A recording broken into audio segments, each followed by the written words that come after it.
एपिस्करास पत्र याचा 6वा अध्याय आपण वाचलेला आहे.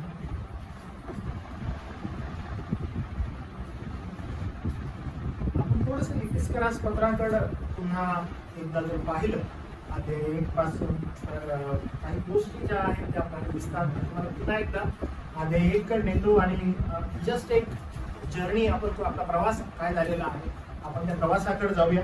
एपिस्करास पत्र याचा पहिल्या अध्यायापासून 6व्या अध्यायापर्यंतचा आपला प्रवास.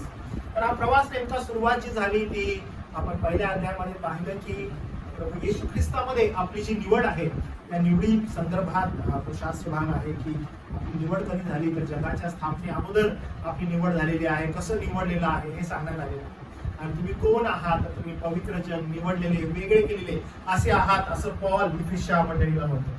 दुसऱ्या अध्यायात आल्यानंतर तो सांगतो की निवडलेलं आहे फाईन, तुमचं तारण झालेलं आहे व्हेरी गुड, पण तुम्हाला हे ठाऊक आहे का तुमचं तारण कुठून झालं. दुसरा अध्याय या संपूर्ण पत्राचा असं म्हणतो ना आपण केंद्रबिंदू गाभा आहे. आणि दुसरा अध्याय वचन 1 पासून 9 पर्यंत पूर्ण गाभा इफिस्करास पत्राचा की तुम्ही आपले अपराध आपली पातके याच्यामध्ये मृत होता आणि तिथून देवापण आपल्याला तारलेला असेल. दुसरा अध्याय पूर्णपणे आपल्याला सांगत आहे की तुमची योग्यता काय, पात्रता काय, तुम्हाला कसं निवडलेलं आहे. आपण जेव्हा तिसऱ्या अध्याय घडतो तिसरा अध्याय दुसरं काय नाही सांगत तो म्हणतो की पहा देव किती अद्भुत आहे, त्याला निवडलं असंच नाही तर तुम्हाला पुढे घेऊन जात आहे आणि येशू ख्रिस्तामध्ये तो तुम्हाला नीतिमत्व देतो आणि नीतिमत्व दिल्यावर तुम्ही कसे राहणार, काय करणार या संदर्भात तो उत्तेजन देत आहे. तिसऱ्या अध्यायामध्ये त्याने केलेली प्रार्थना आपण पाहिली आणि त्याच्यावरही आपण संदेश होता.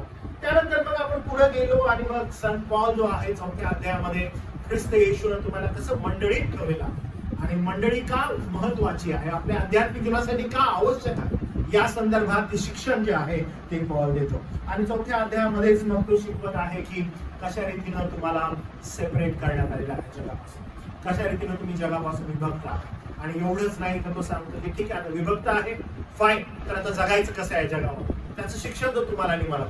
मग पुढे आल्यानंतर जगापासून वेगळे आहात तर आता तो एक्सपेक्टेशन करतो. एक्सपेक्टेशन काय आहे की जर तुम्हाला आत्मा मिळालेला आहे, जर तुमच्याजवळ आत्मा आहे आणि मग आपण 5वा अध्याय ज्यावेळेस बघितला आणि वचन 18 आणि मग ह्याच्यावर आपण फोकस केलं. आपण जे आपले मागचे जे 3 संदेश आहेत ते 3 संदेशाचे जे स्टँड आहे ते स्टँड हेच आहे की द्राक्षरसानं मस्त होऊ नका, त्याच्यामध्ये बेतालपणा आहे, तर आत्म्यानं परिपूर्ण हो. आणि मग ज्याच्यामध्ये आत्मा आहे, ओके, ज्याच्यामध्ये आत्मा आहे त्यानं कसं जगावं, त्यानं कसं राहावं, आता वैयक्तिक जीवनामध्ये जी जबाबदारी आहे, रिस्पॉन्सिबिलिटी आहे त्या संदर्भात मग त्या ठिकाणी पॉल सांगतो की पहा जर स्त्री आहे तिनं कसं अधीन राहायचं, पुरुष जो आहे त्यानं कशा रीतीनं वचना आधारित आपल्या कुटुंबाला पुढे न्यायचं. जबाबदारी पुरुषाची काय, स्त्रीची जबाबदारी काय, त्यांचा पालक म्हणून त्यांची जबाबदारी काय या संदर्भात तो शिकवण देतो. काय बोलत आहे, ज्याच्यामध्ये आत्मा आहे, ज्याच्यामध्ये आत्मा आहे, ज्याच्यामध्ये पवित्र आत्मा आहे त्याच्या संदर्भात तो बोलत आहे. आता बेसिकली तो पुढे अजून जात आहे आणि पुढे जाताना 6वा अध्याय, ओके, 6व्या अध्यायाकडे आपण 6व्या अध्यायामध्ये आता तो काही गोष्टी आपल्याला नमूद करत आहे, सांगत आहे ज्या आपल्या आध्यात्मिक जीवनासाठी फार महत्वाच्या. या अध्यायामध्ये तो एका गोष्टीकडे आपल्याला घेऊन जात आहे 5व्या वचनापासून आणि तो म्हणतो की दासांनो, ओके, तुमच्या सगळ्यांच्या पवित्र शास्त्रामध्ये दासांनोच दिलंय, ओके, व्हेरी गुड. तर दासांनो ज्यावेळेस म्हणालेलं आहे आणि आपण हे जेव्हा शास्त्रभाग वाचतो हा कशाला उद्देशून आहे मी तुम्हाला सांगतो. तो शास्त्रभाग आहे वचन 5 पासून ते वचन 9 पर्यंत. तर दास धनी यांच्या संदर्भात हा शास्त्र. तर दास धनी म्हणजे नेमकं काय, ज्या कॉन्टेक्स्ट मध्ये पॉल हे बोलत आहे तर हा कॉन्टेक्स्ट आहे स्लेव्हरीचा.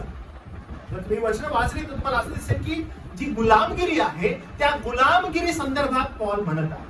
तर गुलामगिरी नेमकी कोणती आहे तर ती समजून घ्या. तो काय शिकवत आहे, तो असं सांगत आहे, दासांनो व्यावहारिकरित्या जे तुमचे धनी त्यांचा हुकूम तो ख्रिस्त असा समजून भीत व कापत सालस मनाने माना.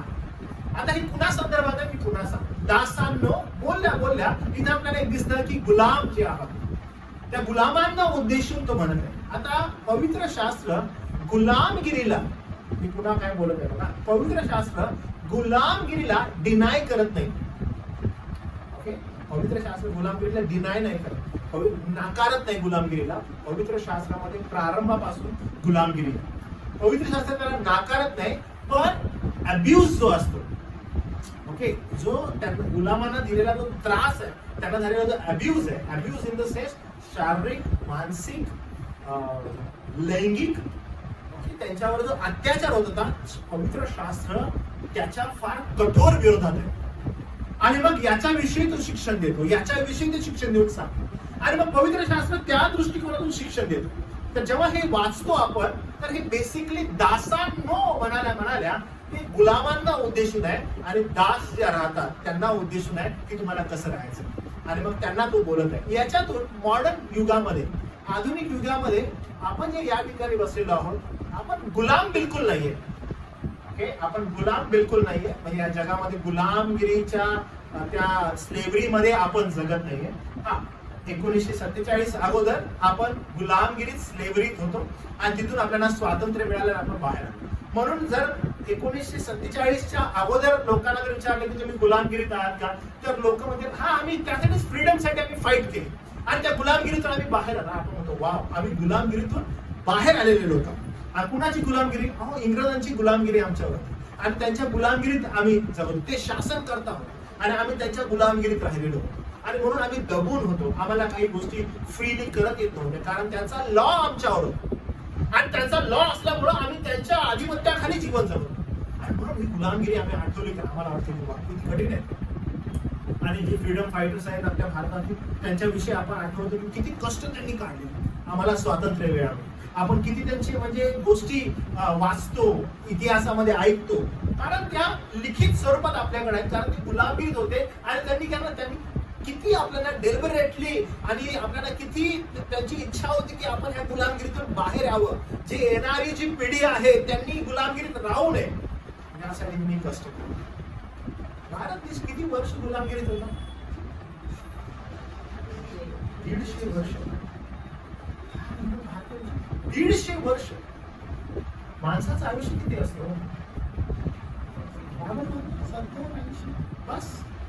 म्हणजे लोक पिढ्यांच्या पिढ्या त्या गुलामगिरीमध्ये मेलेल्या. पण जी लास्टची फाईट होती, जेव्हा महात्मा गांधी आहे, भगतसिंग आहे, आणि हे जे लोक आहेत, काही जणांनी अहिंसेचा मार्ग आपल्याला, काही हिंसेचा मार्ग, कसंही करून आम्हाला मिळावं स्वातंत्र्य, आणि त्या दृष्टिकोनातून प्रत्येक जण प्रयत्न करतो. का तर गुलामगिरी एवढी कठीण आहे, गुलामगिरी एवढी खराब आहे. आणि पवित्र शास्त्र जे आहे ते प्रारंभापासून गुलामगिरी आहे म्हणत, पण या गुलामगिरीमध्ये जो अब्यूज आहे, मी पुन्हा सांगत आहे की जो त्रास गुलामांना देण्यात येतो, त्याच्या विरोधात पवित्र शास्त्र फार कठोर रीतीने बोलतो. आणि त्यामुळं ज्यावेळेस पॉल ही शिकवण देत आहे, पॉल या कालखंडामध्ये, या रोमी कालखंडामध्ये ही गुलाम ही जी गोष्ट होती, दासांना विकत घेणं ही जी गोष्ट होती, ती फार प्रचलित होती. आणि जर त्यांना उद्देशून ही गोष्ट बोलत आहे, तर आज जे आपण आहोत, तर आपण आपल्याकडे येत असताना हा संदेश कशा दृष्टिकोनातून घ्यावा बरं? हा एक तसं आज मॉडर्न युगामध्ये, आधुनिक युगामध्ये आपण जगत आहोत, काम करत आहोत, येत आहोत, जात आहोत. तर हा संदेश नेमका आपण कसा घ्यावा, त्या संदेशाद्वारे आपल्याला काय नक्की समजतं. एक जो हा संदेश पुढे जात असताना मला तुम्हाला सांग, एक ना गोष्ट असते पास्टर्स विषयी किंवा सेवकांविषयी.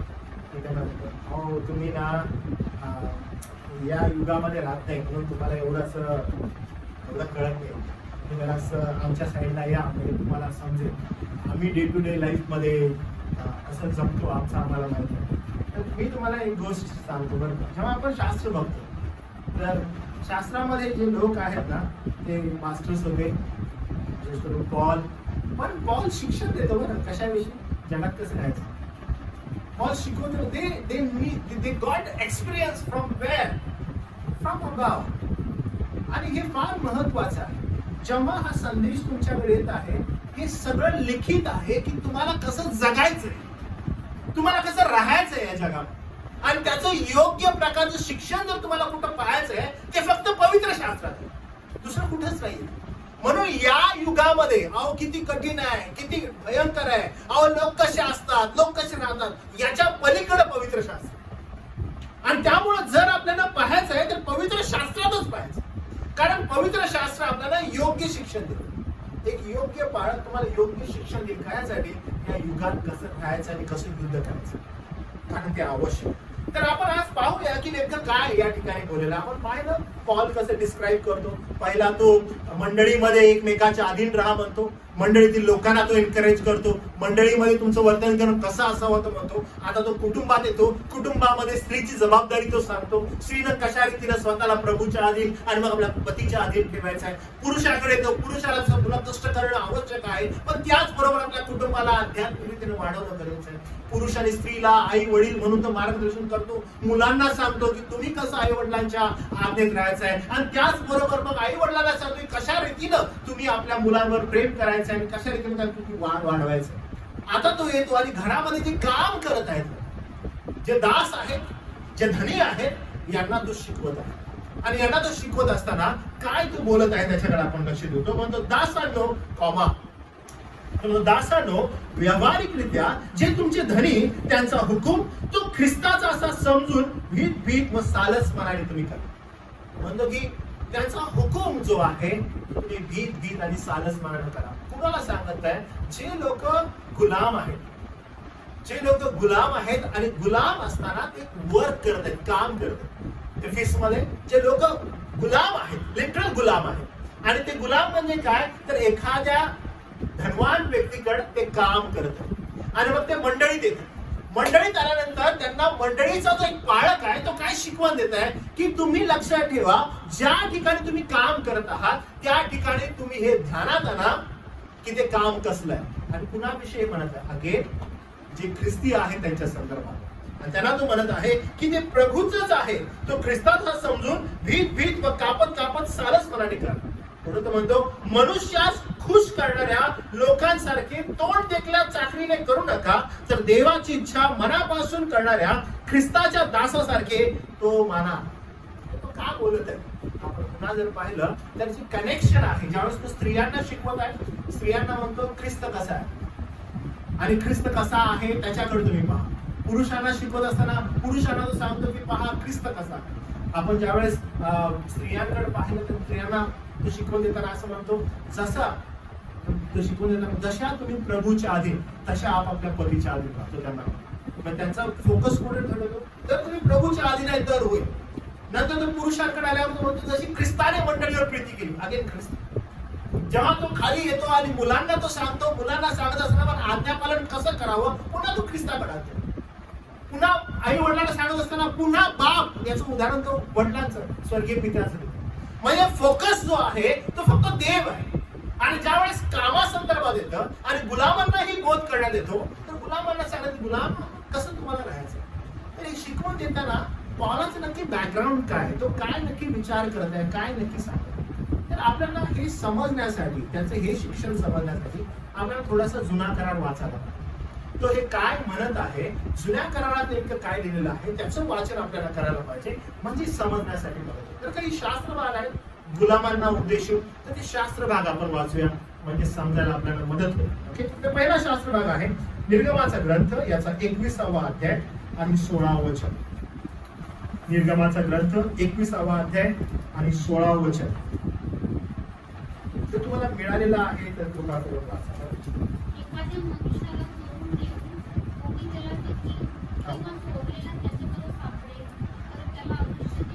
बरोबर, एखाद्या मनुष्य चोरून घेऊन त्याचा विक्रय करेल किंवा त्याच्यापाशी तो सापडेल तर त्याला अवश्य जीवे मारावे. जर काही समजा कुणावर अन्याय झाला आहे, म्हणजे मी म्हणतो ना स्लेव्हरीच्या विरोधात बोलत आहे का नाही, पण स्लेव्हरीमध्ये जे काही अब्यूज होत आहे, स्लेव्हरीमध्ये त्या गुलामांना पकडून घेऊन त्यांचा विक्रय करण्यात येत आहे, तर त्यांना अवश्य गुलामांविषयी एवढा कठीण नियम जो आहे तो आपल्याला जुन्या करारात 26 आणि 27 वचन जर बघितलं याच्यामध्ये तर त्या ठिकाणी काय म्हटले बघा. जर कोणी प्रहार करून आपल्या दासाचा अथवा दासीचा डोळा फोडील तर तो डोळा गेल्यामुळे त्याने त्याला दास्यमुक्त करावे, आणि जर कोणी प्रहार करून आपल्या दासाला किंवा दासीचा दाग पाडून टाकेल तर तो दाग गेल्यामुळे त्याने त्याला दास्यमुक्त करावे. म्हणजे हे जे दास्यांवर किंवा दासांवर जर अन्याय करण्यात येत आहे तर त्या अब्यूज विषयी पवित्र शास्त्र फार कठोर निर्णय घेत आहे की त्यांना त्या दास्यातूनच मुक्त करा. जर हात उगारला, जर त्यांना मारलं, हा उद्देश त्या ठिकाणी आहे. पुढे जर आपण अजून गेलो तर दासा संदर्भात अजून काय म्हटलेलं आहे, गुलामांसंदर्भात अजून जुन्या काळात काय म्हणतो त्याकडे आपण लक्ष देऊ. पहा, लेवियाचा ग्रंथ याचा 25वा अध्याय, लेविय याचा 25वा अध्याय आणि वचन 10.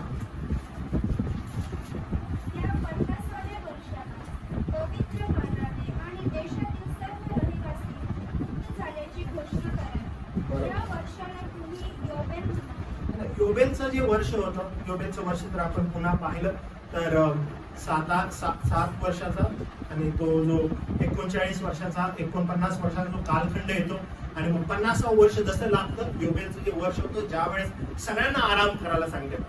आणि योबेलचं जे वर्ष असायचं ज्यामध्ये सगळे लोक आराम करणार. का आराम करणार? कारण परमेश्वराला सांगितलेलं. इनफॅक्ट शेतामध्ये पण काही पेरायचं, शेतामध्ये काही पेरायचं नाही तर शेताला पण आराम. एव्हरीवन, प्रत्येकाला आराम, दास आराम, गुलामांना आराम. असं म्हटलं की जे काही शेतामध्ये आपोआप येईल ते खाऊन तुम्हाला जीवन जगायचं. कारण का? ते योबेलाचं वर्ष. आणि त्याच्यामध्ये पण तो दासांची जी काळजी आहे, परमेश्वर देवा स्पेसिफिकली दासांची पण काळजी करतो, त्यांनाही मुक्त करा. म्हणजे एवढं स्पेसिफिकली परमेश्वर त्या गुलामांसंदर्भात जो आहे तो विचार करणारा देव आपल्याला दिसतो, मनुष्याकडे कोणत्या दृष्टिकोनातून. त्यानंतर अनुवादाचा ग्रंथ याचा 23वा अध्याय, अनुवादाचा ग्रंथ याचा 23वा अध्याय आणि 15 आणि 16 वचन.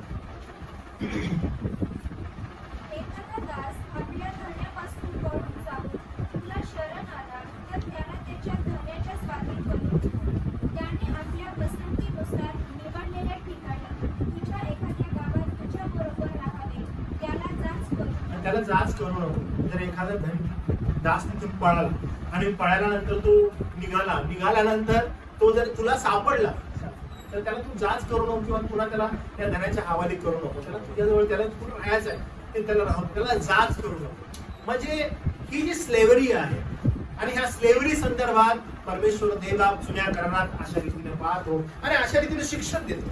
ज्यावेळेस आपण या स्लेव्हरीकडे पाहतो आणि पॉल जी गोष्ट इफिसच्या लोकांना सांगत आहे याच्यामध्ये ही गोष्ट कुणाला समजू शकेल, ही गोष्ट कुणाला कळेल तर जे लोक या दास्यामध्ये राहिलेले आहेत, ज्यांना मुक्तता हवी आहे त्यांना ती समजेल. मग या दासांसंदर्भात परमेश्वर देव जर असा विचार करतो तर परमेश्वर देवा नक्की या दासांना कसं राहायला सांगतो तर त्याविषयी पॉल शिक्षण देतो. परमेश्वर देवा तुमच्याविषयी हा विचार करतो तर आता तुम्हाला राहायचं कसं आहे.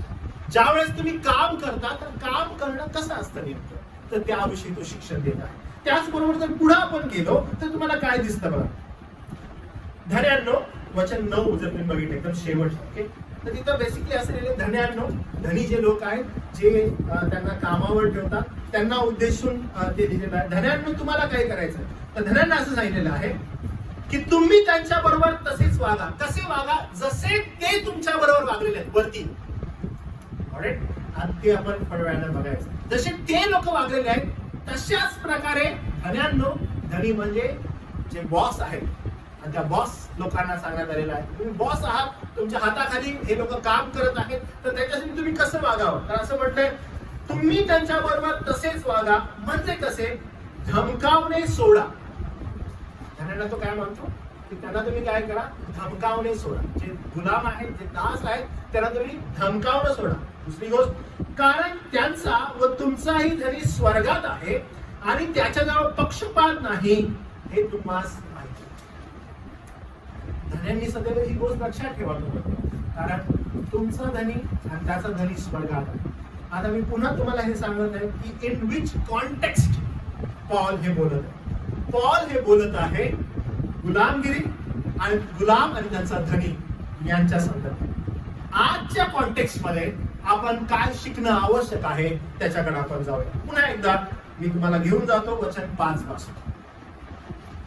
दासांनो, व्यवहारिकरित्या जे तुमचे धनी त्यांचा हुकूम तो ख्रिस्ताचा असा समजून भीत व कापत सालस मनाने हे तो सांगत असताना फार रिस्पॉन्सिबल रीतीने तो सांगत आहे. गुलामांना तो सांगत आहे गुलामांनो एकदम रिस्पॉन्सिबल तुम्ही राहा. आणि मग खाली तो म्हणतो रिस्पॉन्सिबल राहणं म्हणजे काय, गुलाम कसे राहतात तर त्याचं एक उदाहरण तो देत आहे. आणि उदाहरण काय बघा, मनुष्यांनी पाहावं. मनुष्याने पाहावं. तुम्ही जर या ठिकाणी बसलेले आहात तर तुम्हाला ही गोष्ट समजेल आणि जर तुम्ही जगामध्ये काम करता तर बेसिकली हे खूप जास्त होत असतं. तर काय म्हटलं बरं, मनुष्यास खुश करणाऱ्या लोकांसारखे तोंड देखल्या चाकरीने नव्हे.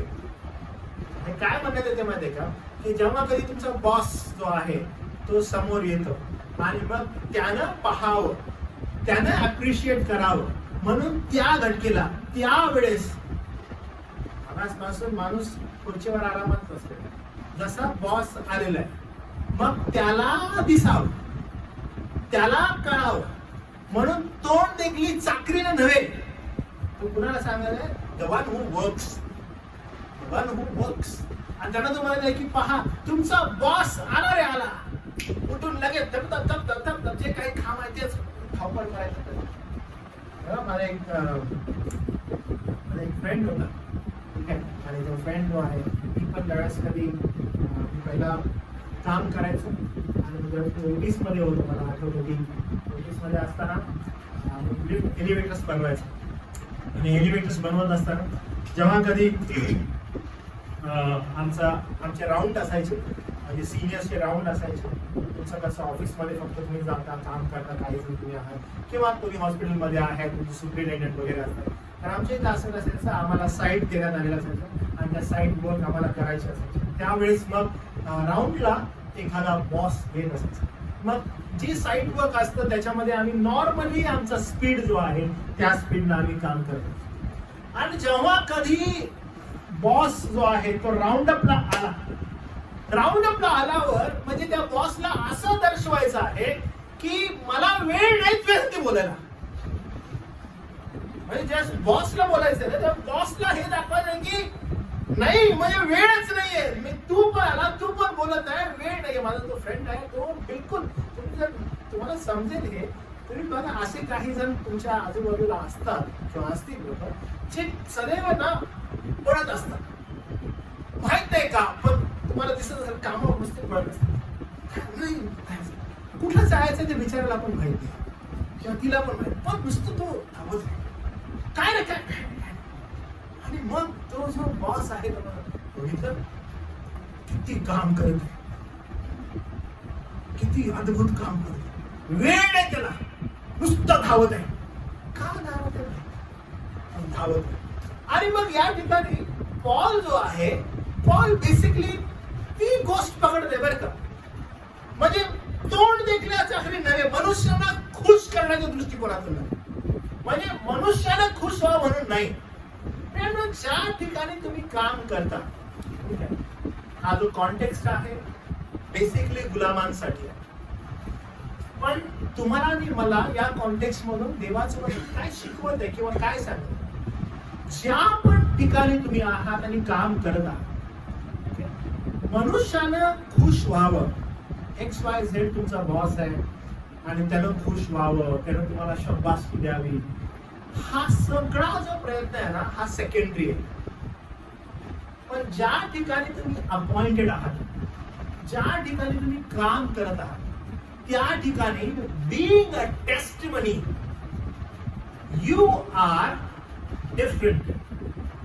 तुम्ही वेगळे आहात, तुम्ही पाचारण केलेले आहात, तुम्हाला या ठिकाणी जबाबदारीने ठेवलेलं आहे. त्या दृष्टिकोनातून तुम्हाला दिलेलं प्रत्येक काम तुम्ही करा, कारण हे देवापण तुम्हाला एका विशेष उद्देशानं त्या ठिकाणी नेमलेलं आहे. आणि जर नेमलेलं आहे तर त्या ठिकाणी त्याचं गौरव व्हावं म्हणून नेमलेलं आहे. तुम्ही जर त्या ठिकाणी काम करत आहात तर तुम्ही कुणाचं प्रतिनिधित्व करत आहात, तो जो ख्रिस्त आहे त्याचं प्रतिनिधित्व त्या ठिकाणी करत. आणि त्यामुळे जिथे कुठे तुम्ही आहात त्या ठिकाणी तुमचा जो प्रकाश आहे तो प्रकाश आजूबाजूला पडत आहे का? लोक तुमच्याकडे बघून काय गोष्टी आत्मसात करत आहेत का? लोक म्हणतात की तुमचं जे उदाहरण आहे XYZ क्लेपा काम करत आहे का, आणि मग तुमचं उदाहरण क्लेपासारखं तरी काम न करू बरं रे, अरे एक नंबरचा चोर आहे तो, अरे एक नंबरचा तो पळपुट आहे, त्याला जर एखादी रिस्पॉन्सिबिलिटी त्यातून पळ काढतो तो. मला एकदा ससाणे सरांचं ते उदाहरण खूप आवडतं. ते म्हणतात की एकदा स्टुअर्डशिप कारभारी पण शिकवतो.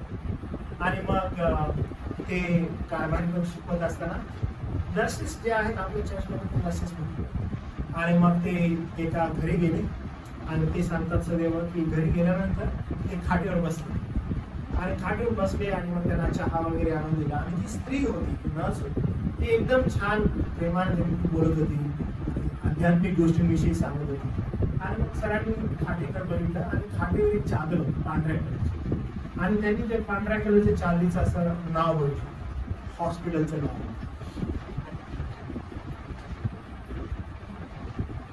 मग ती खुशी बघितली, खुशीच्या कवर हॉस्पिटलचं नाव. म्हणजे जे हॉस्पिटलमध्ये आहे ते घरी आलेलं आहे. आणि अनेकदा हे जे कारभारीपण आहे किंवा जो प्रकाश किंवा जे व्यक्तिमत्व आपण इतरांसमोर आपल्या कामावर आपलं व्यक्तिमत्व पडत आहे ते जर योग्य नाहीये तर ख्रिस्त त्या ठिकाणी सादर होत नाही. तुमची साक्ष फार वेगळ्या पद्धतीनं त्या ठिकाणी जात आहे. तुम्ही जर त्या ठिकाणी अपॉइंटेड आहात तर वचनात दिल्याप्रमाणे मनुष्यांना खुश करणाऱ्या लोकांसारखे नव्हे तर देवाची इच्छा मनापासून पूर्ण करणाऱ्या ख्रिस्ताच्या दासासारखं. हे इम्पॉर्टंट आहे. मला आठवतं एकदा मंडळीमध्ये मी आपल्या प्रतिसादाविषयी तुम्हाला शिकवतो की ख्रिस्ता संदर्भात आपला प्रतिसाद सदैव काय असा आणि तो प्रतिसाद सदैव गुलामाचा असा.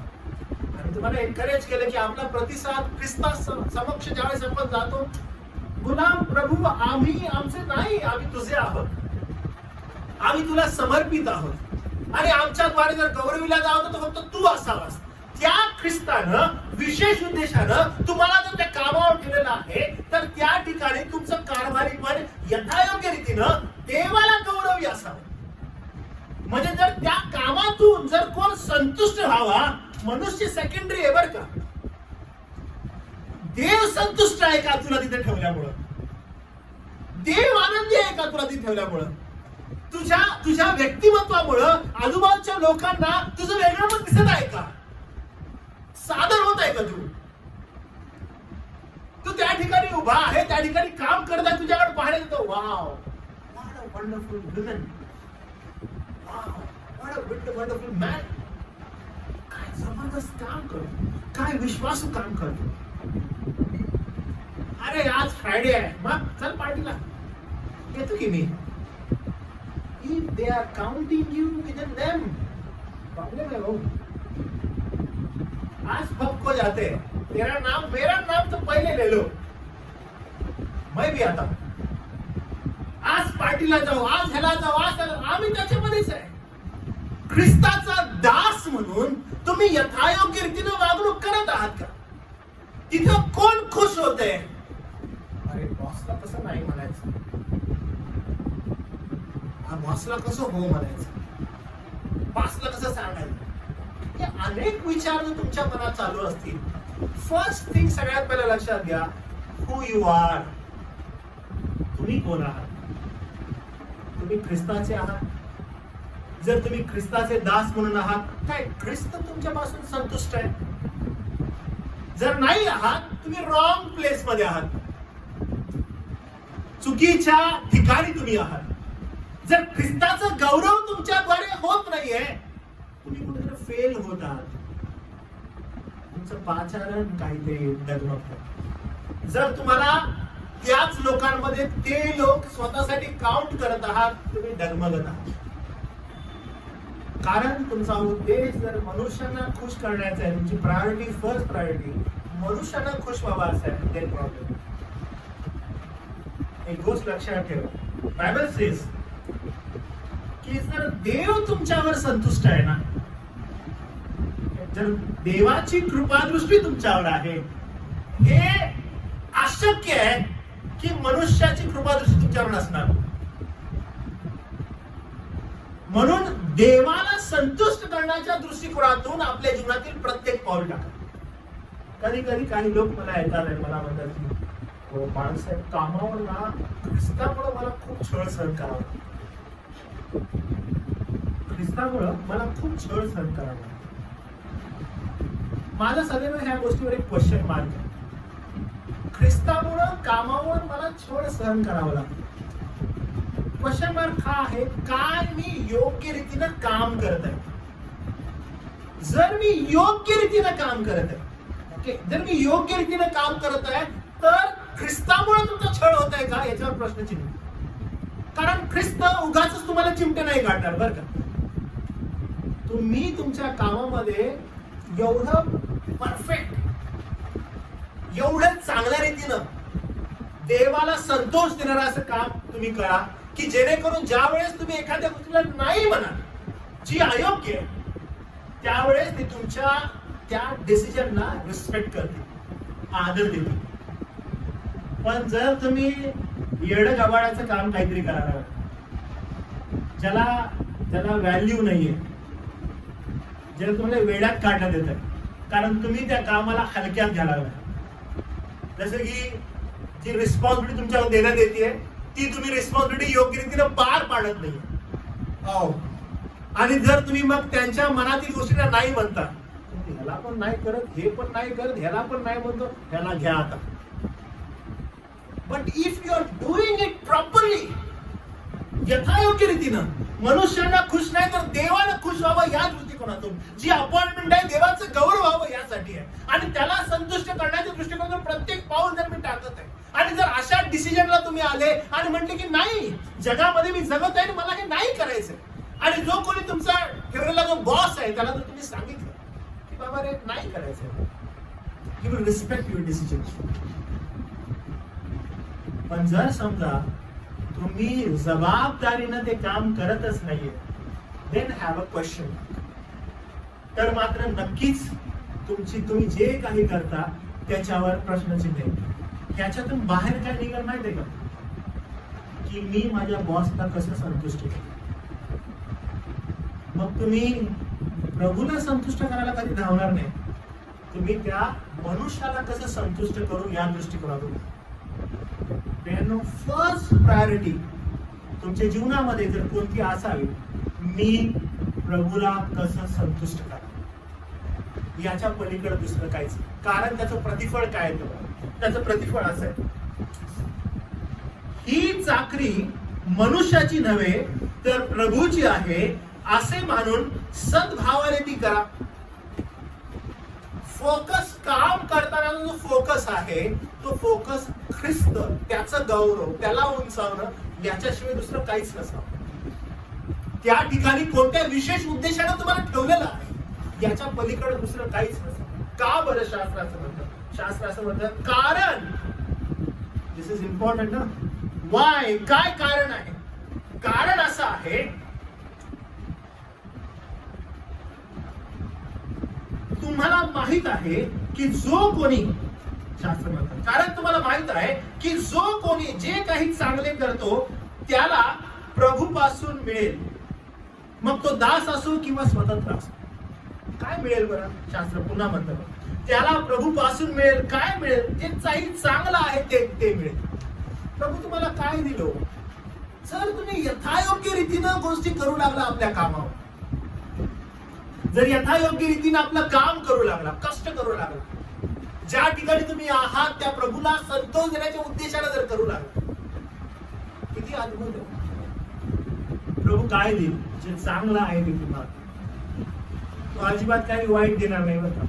जे तुम्ही कष्ट कराल त्या कष्टाचं प्रतिफळ तुम्हाला मिळेल. कारण पवित्र शास्त्रामध्ये पेरणी आणि कापणीचा नियम आहे, आणि पेरणी आणि कापणीचा नियम तुमच्या आणि माझ्याकडून कोणच घेऊ शकत नाही.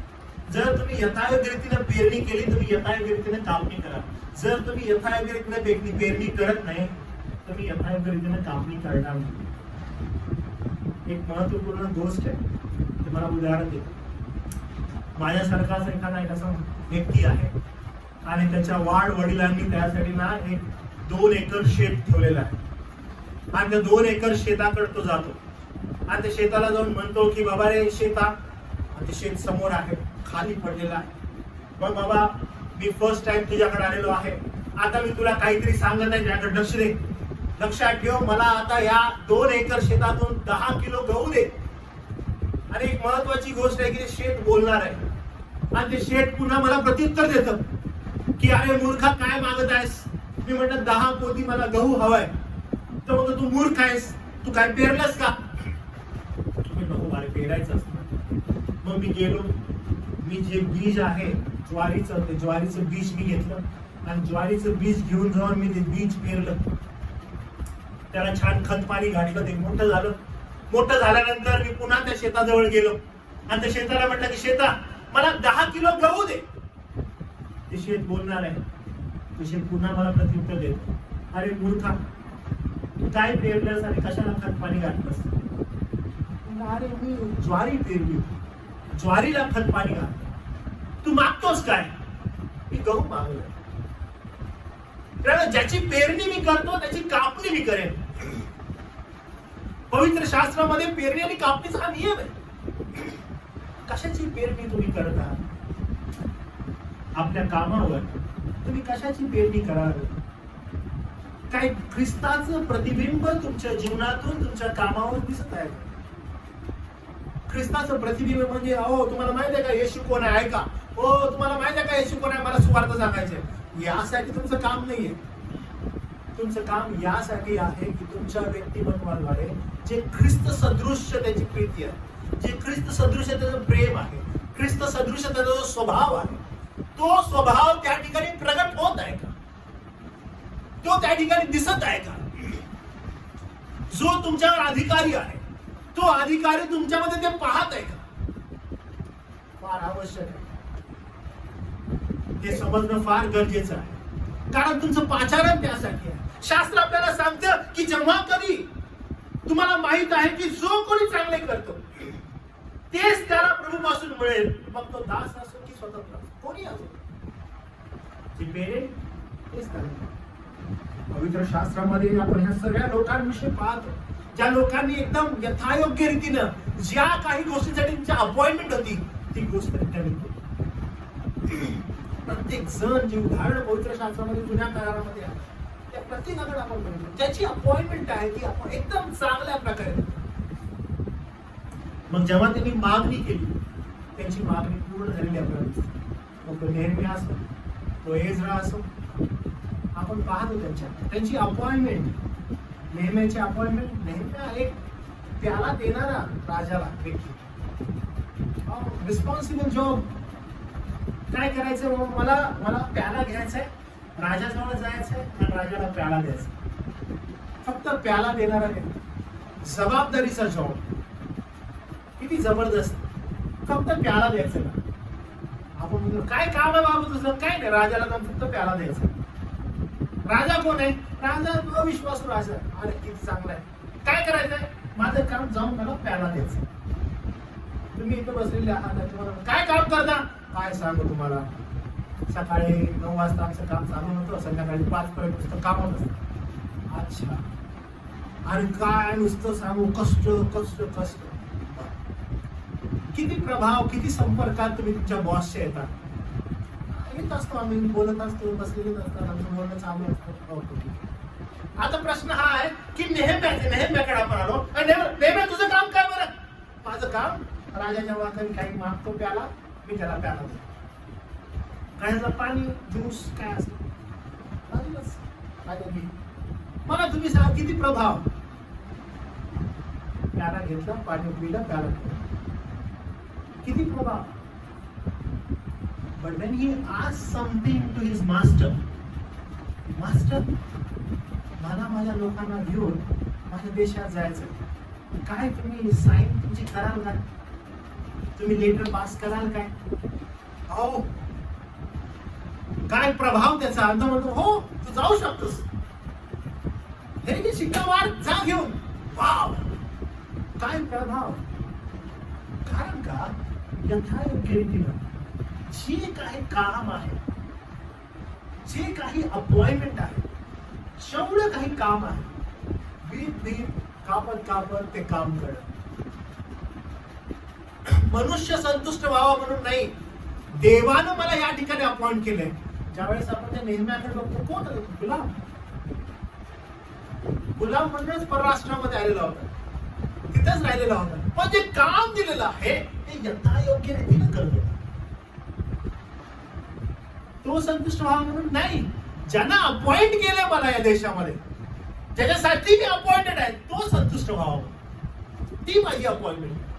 आणि तो झाला का, देव आपण त्याच्या मनामध्ये काम केलं.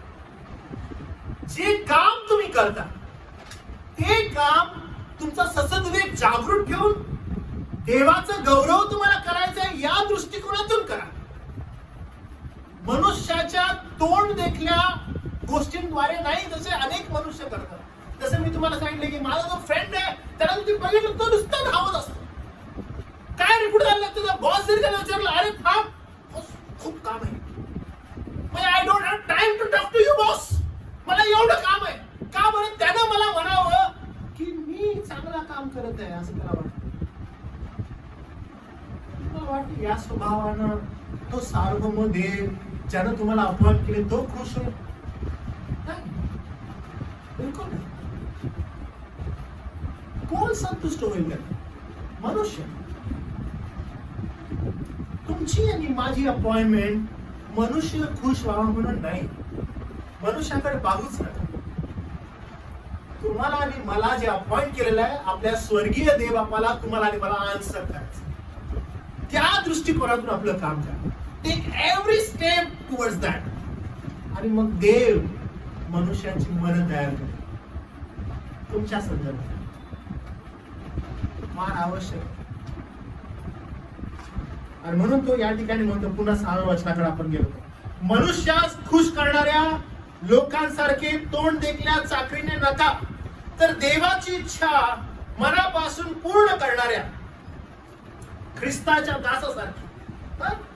तर देवाची इच्छा मनापासून पूर्ण करणाऱ्या ख्रिस्ताच्या दासासारखे ती माना. ही आवश्यक आहे तुम्हाला आणि मला समजणं. ही चाकरी मनुष्याची नव्हे तर प्रभूची आहे असे माना. सद्भावनेने ती करा. मनुष्याची नाहीच आहे, प्रभूची आहे. तुम्हाला जे ठेवण्यात आलेलं आहे त्याच्या गौरवासाठी. कलसेकरास पत्र याचा 3रा अध्याय आणि 23वा वचन जर वाचलं तर अधिक स्पष्टपणे पौल तिथंही कलसेकराच्या मंडळीला या संदर्भात सांगतो. 3रा अध्याय आणि वचन 23.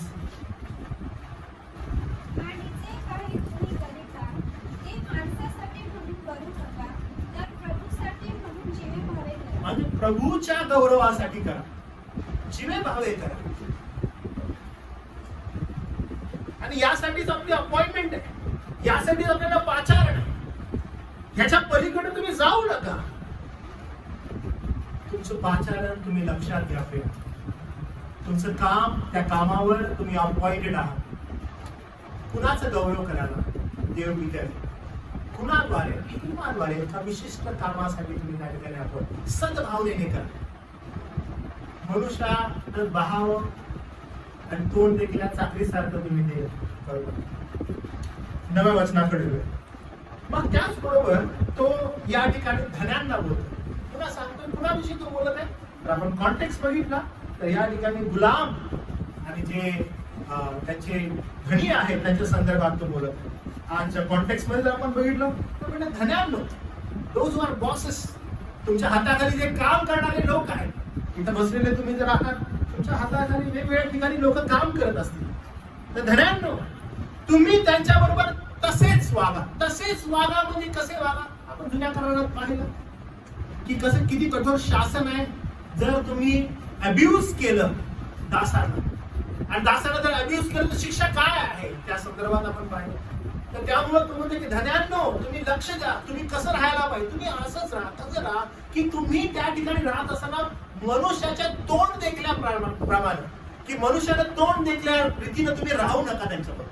लोकांनी तुम्हाला चांगलं म्हणावं म्हणून नाही, लोकांनी तुम्हाला बरं म्हणावं म्हणून नाही, तर कशासारखं तुम्ही राहणं गरजेचं आहे. तशाच प्रकारे, म्हणजे कशा प्रकारे? जसे दास प्रभूला संतुष्ट करण्याच्या दृष्टिकोनातून आपलं कार्य करत आहेत, आपलं काम करत आहेत.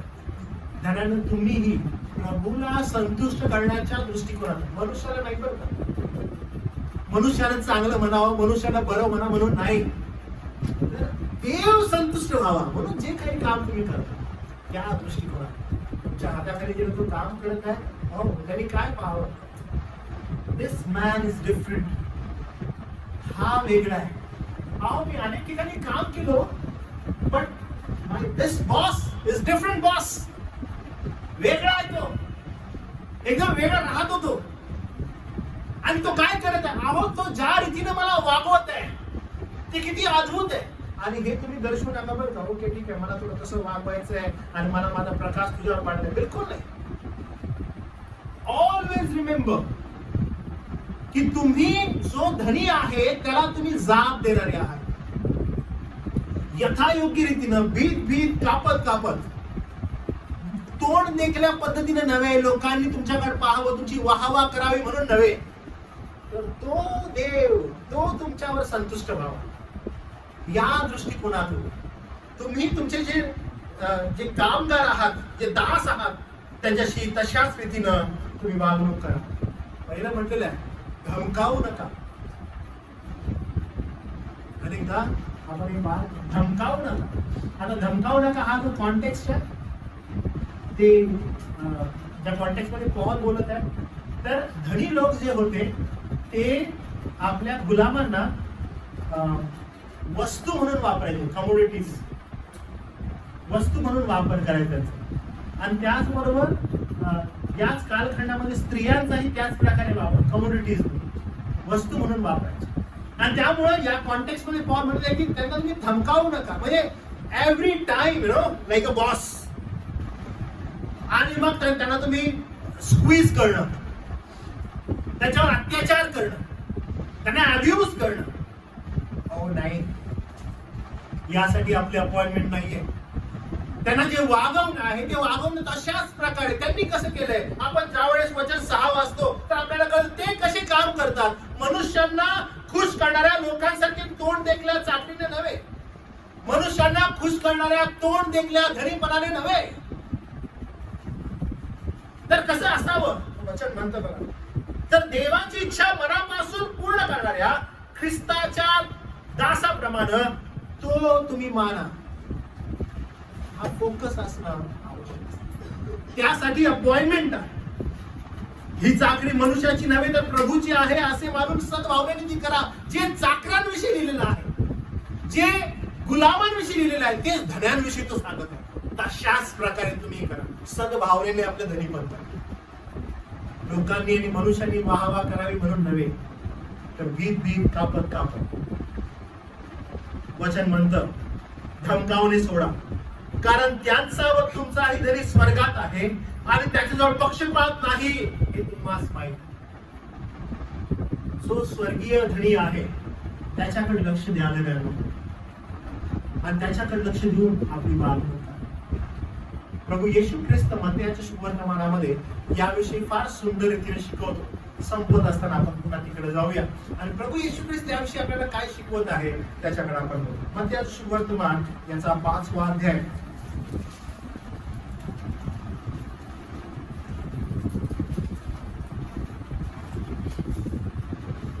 वचन 13 पासून पुढे वचन असं म्हणतो, तुम्ही पृथ्वीचे मीठ आहात.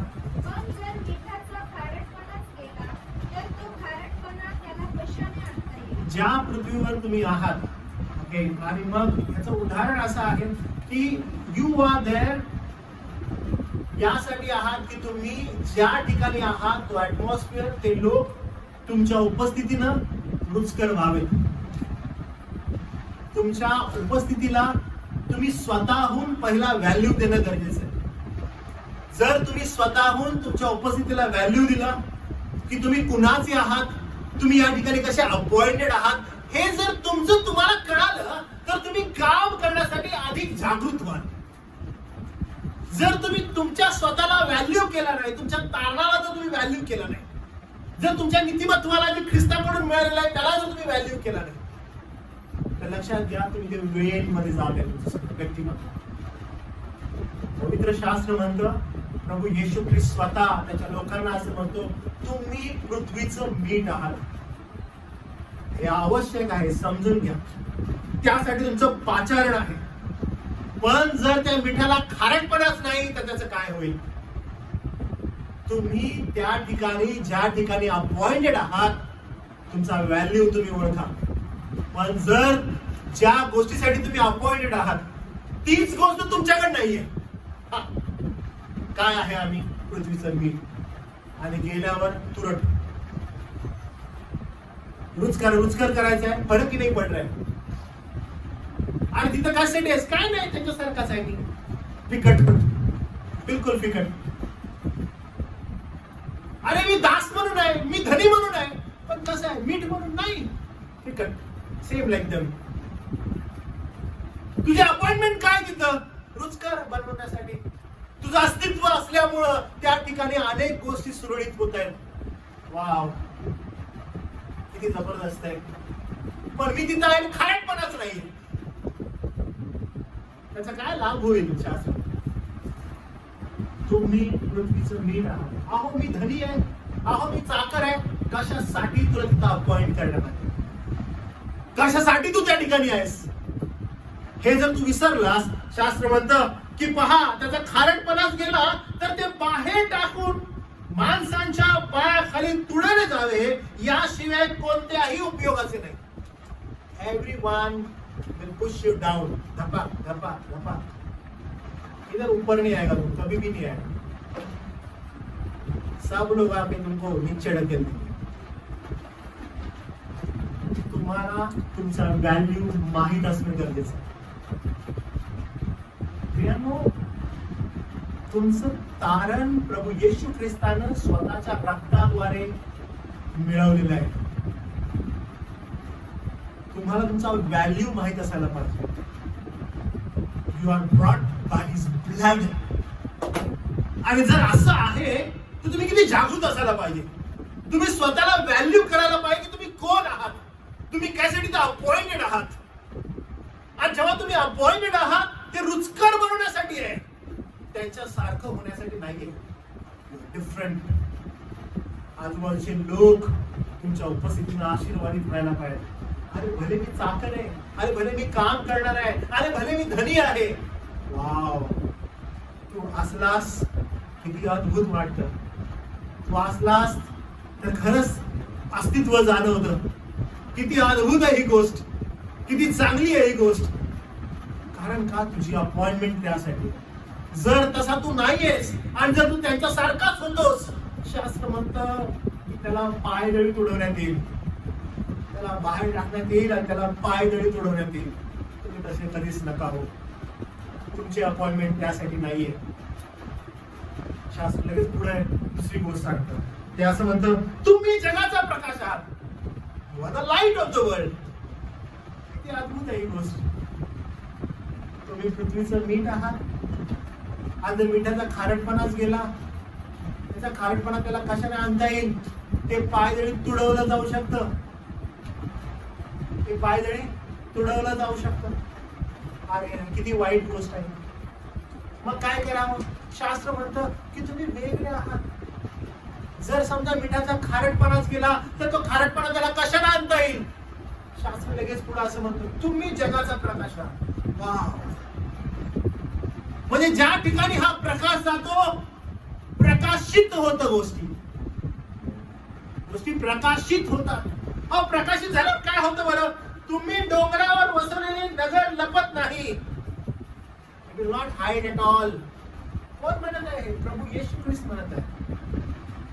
अहो प्रियांनो, जर तुम्ही तुमच्या तारणाचा व्हॅल्यू केला, तुम्ही ज्या कामाच्या ठिकाणी आहात, तुम्ही कधीच लपणार नाही. जर तुम्ही सद्भावनेने आणि योग्य रीतीनं ती चाकरी केली, ते काम केलं, कारण तुम्ही प्रभूचे आहात. ते कधीच लपणार नाही. ते दिसणार आहे. तुमचं काम दिसणार आहे. म्हणून मनुष्यानं पाहावं, तोंड देखली चाकरी, तोंड देखलं काम करू नका.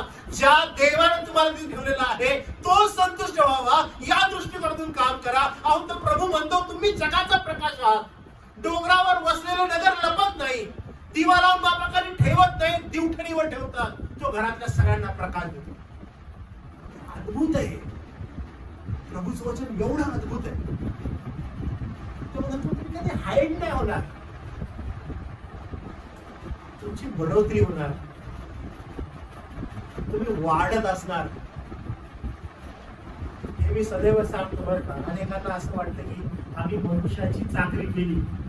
तुमचे ना काही कॉर्पोरेट मध्ये ना असे मीम्स असतात की सगळ्यात प्रिय बॉसचा कोण असतं. तर मीम्स असतात. काय असतात बरं सगळ्यात प्रिय बॉसचा कोण असतो? मीम्स काय असतात?